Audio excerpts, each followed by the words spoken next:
Miguel Tavares. Miguel is going to present for us, and I forgot to, excuse me a second, I hit my page. Miguel is going to present for us Los de Abajo y Tierra, dos modelos de la novela de la Revolución Mexicana. The Underdogs and Tierra, two models of the novel of the Mexican Revolution. Miguel?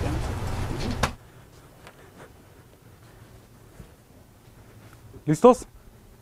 Buenos días, mi nombre es Miguel y yo, como dijo el profesor, les presentaré Los de Abajo y Tierra, dos modelos de la Revolución Mexicana.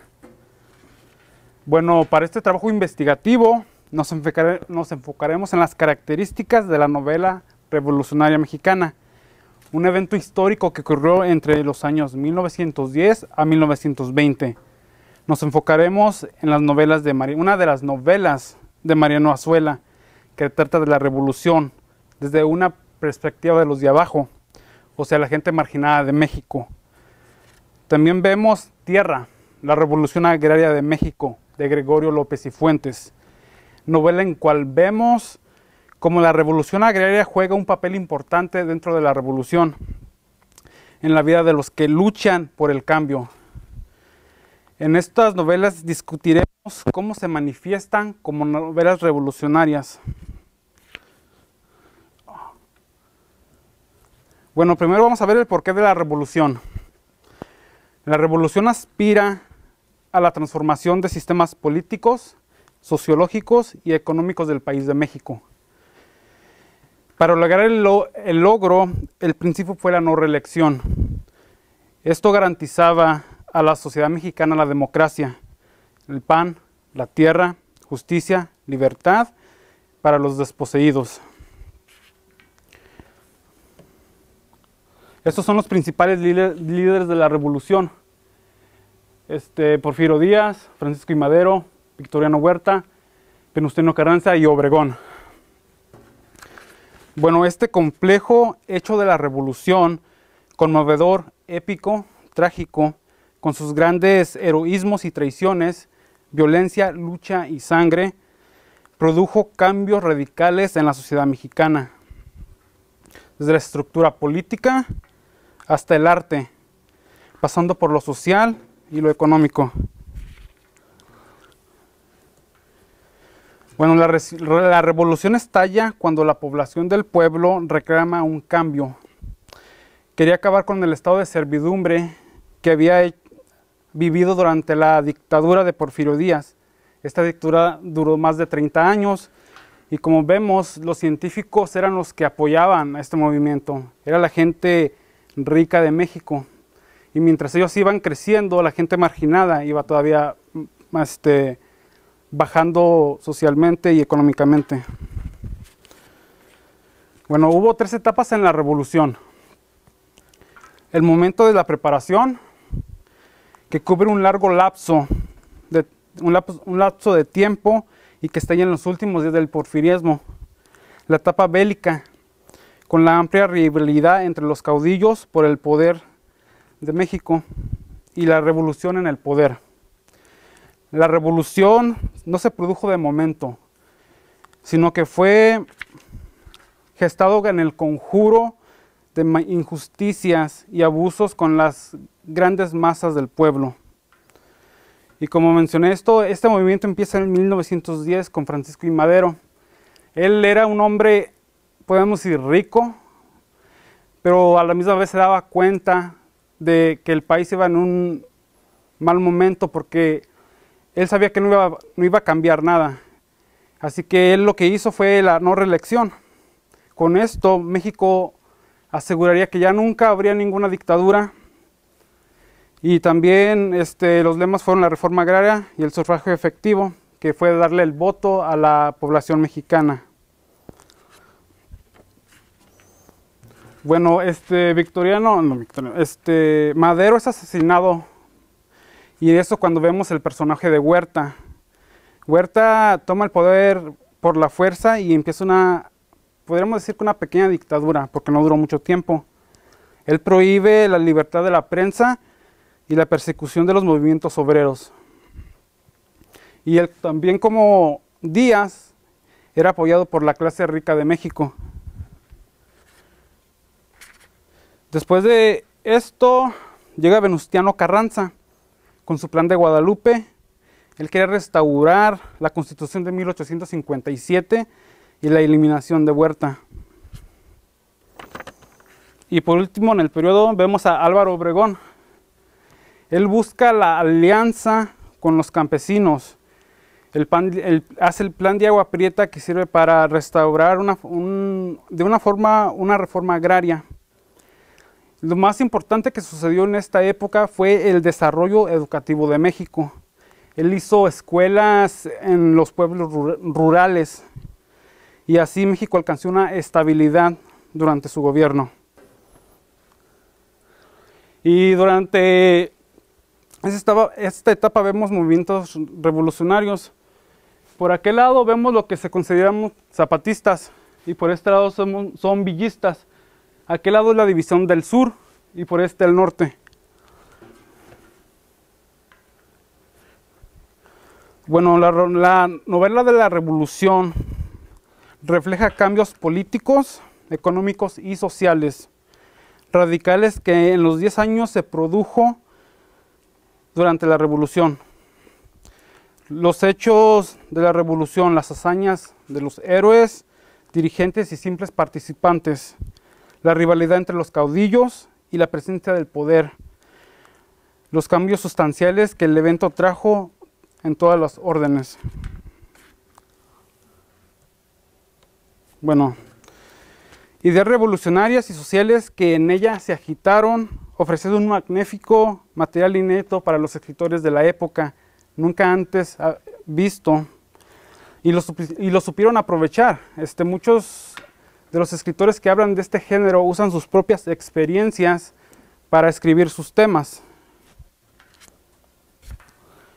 Vamos a ver las características de la Revolución. Bueno, es una novela realista de orientación regional, porque capta con verismo la realidad de un hecho en un solo país. Tiene un tono autobiográfico. La mayoría de los autores de alguna manera u otra participaron en ella y ofrecen una visión personal de lo que ellos vivieron. También la novela es de base histórica y real. Son novelas históricas en un sentido técnico. De fondo, de verdad, está siempre envuelto en la fantasía del autor. Refleja los anhelos, las aspiraciones, ideales sociales y la ideología revolucionaria.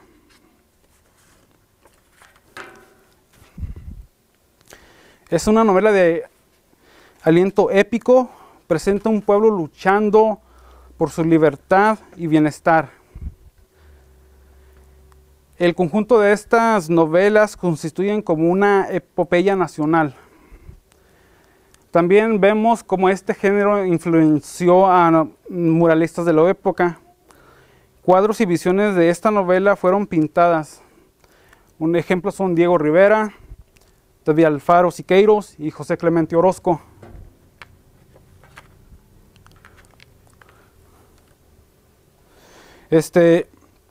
Hubo un interés por las clases sociales bajas, por el hombre anónimo y el olvidado.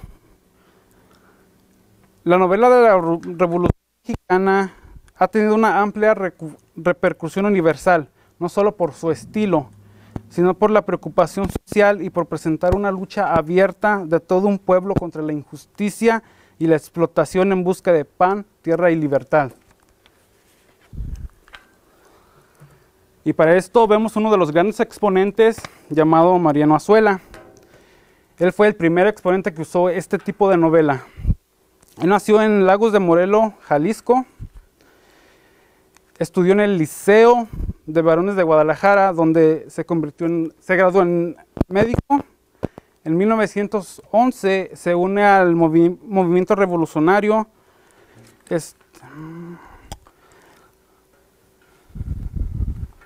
Y se une por lo mismo. Él vio que la opresión al pueblo mexicano, y toda su vida fue enemigo del porfirismo y partidario de Madero.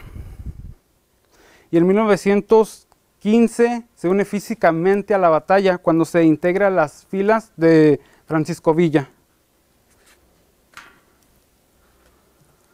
Bueno, los de abajo. Bueno, los de abajo es el personaje principal es Demetrio Macías. Tiene un pleito con el cacique de la región y tiene amigos que como él también son de abajo, son de la gente humilde de México. También en la obra vemos el personaje de Luis Cervantes, un hombre educado que cambia a Madero por el movimiento revolucionario. Y durante la obra vemos como las filas de Demetrio Macías aumentan en hombres. Se suman a las fuerzas de Pánfilo Natera y toman la toma de Zacatecas. En ella vemos cómo la revolución es un hecho bastante violento. Después se trasladan a Aguascalientes, acompañados de un personaje que se llama La Pintada, que es una prostituta, para ver a jefes militares. Y en la novela también vemos hechos históricos como el enfrentamiento de Villa y Carranza, que en la obra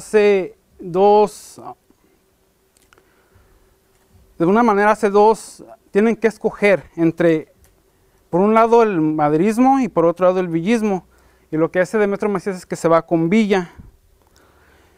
Pero antes de eso, él quiere regresar al pueblo donde él nació. Durante esa estancia nos damos cuenta que él estuvo ausente por 2 años.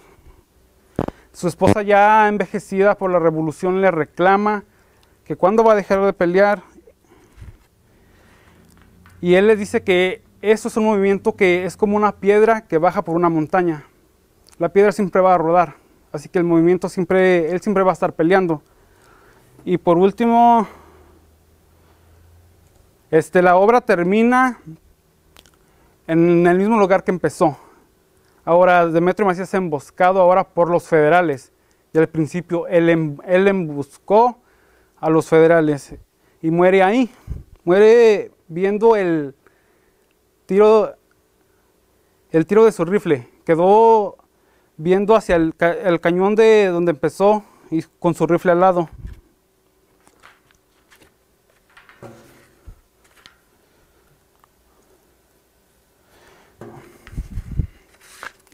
Bueno, en la novela de los de abajo,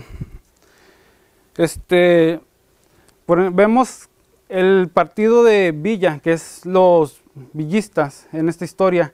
Estos pelean por la gente pobre. Pelean por los ideales, pero también muchos no saben por qué pelean. Solo saben que es un movimiento donde les permite huir de la justicia. No hay reglas que seguir. Mientras si sigues al gobierno, tú siempre sabes que va a haber una regla que tienes que seguir para que todo vaya en paz. Y uniéndose a este movimiento no hay nadie. Eres tú y tú solo.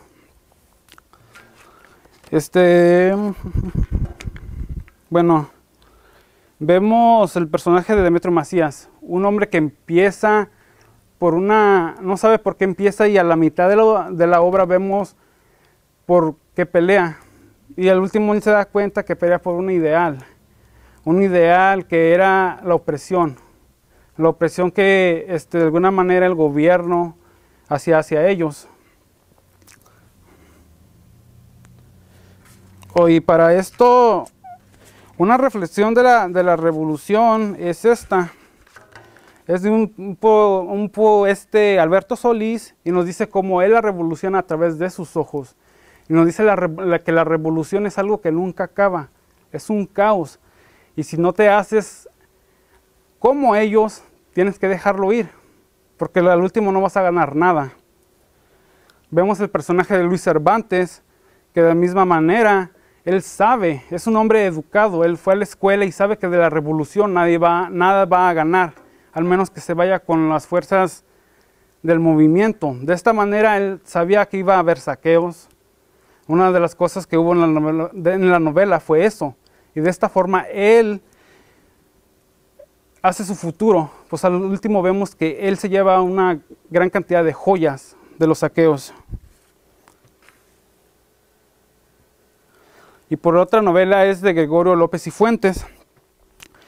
Y por esta novela vemos el zapatismo y el latifundio mexicano. Ahora, este nació en Mamey, en la Huasteca de Veracruz. De muy joven, él supo que era la vida del campo. Su padre fue un pequeño campesino, pero a la misma vez como campesino, él convivía con indígenas y pobres. Y así que él entendía lo que ellos sufrían. Y en 1915, con el golpe de estado que hace Huerta, se une a la revolución físicamente. Bueno, la novela de Tierra es sobre Antonio, que es uno de los campesinos que trabaja para don Bernardo, que es un hacendado. Bueno, en este caso vemos la opresión no solo de don Bernardo, sino que de sus ayudantes. Como vemos que para la cultura de los campesinos, ellos tenían la costumbre de casar los jóvenes de alguna manera, porque desde niños ellos pedían la mano de una niña. Y el problema fue ese, que uno de los trabajadores para don Bernardo, que es el terrateniente, él quiere casarse con la que va a ser esposa de Antonio. Y lo que hace esto es que hubo una parte donde el encargado sufre un accidente y le echan la culpa a Antonio. Y de esta manera Antonio es mandado a hacer su servicio. La manera más fácil de arreglar el problema es sacarlo de ahí. Ya cuando vemos de regreso a Antonio, vemos ya que se están armando ya los revolucionarios para pelear por la reforma agraria. Y vemos cómo el personaje Zapata es importante, pues él lucha por ellos. Además, alcanza un nivel de inmortalidad, pues al último vemos cómo ellos anhelan a su ídolo. Como durante el transcurso de la obra, Zapata es abatido y vemos cómo sus seguidores anhelan su regreso, aunque ellos saben que no va a regresar, pero cada vez que se oye un caballo galopar, tienen la esperanza de que él regrese. Y también yo creo que es el miedo al saber que ya yéndose Zapata, ahora ¿quién queda? Ahora, ¿quién nos va a ayudar a ellos? Ellos posiblemente piensan que después de él todo va a volver a ser igual. Otra vez la misma opresión y la ley del más fuerte.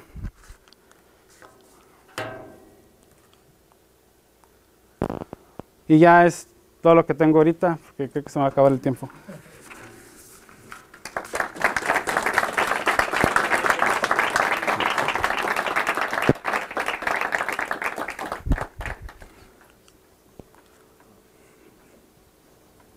¿Sí acá? What was the real purpose of the revolution? Bueno, At the end, everything happened. What was the real? bueno, para mí el propósito de la revolución era pelear por unos ideales. ¿Ah? For me it was the fight for some ideals, but at the end it was the same. Nothing changes. We can see up to this day in Mexico that if the change was achieved, the country would not be like right now. Professor?